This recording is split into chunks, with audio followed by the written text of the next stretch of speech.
All right, we're replacing your battery in your 2018 BMW key fob's pretty simple. Going to need to remove the hard key out of it first. There's just a button right here on the side. You're going to push it in, pull the hard key right out. Now, this back cover is removable.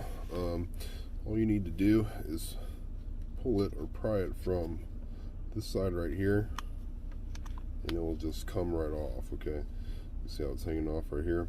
Now we're going to need to pull it out this way. It has these little tabs at the bottom here.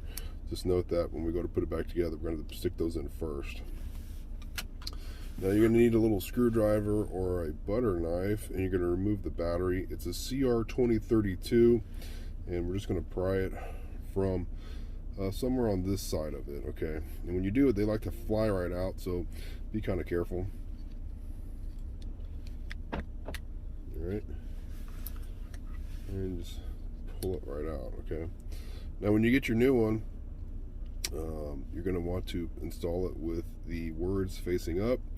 You know, it says CR2032 right here on the top of it, right? And it just goes in just like as we took it out.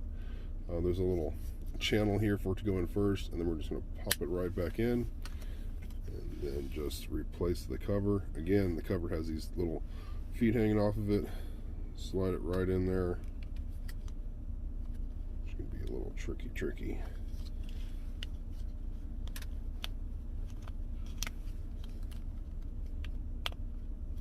And then snap it all together, and you can stick the metal key back in, and you're all done.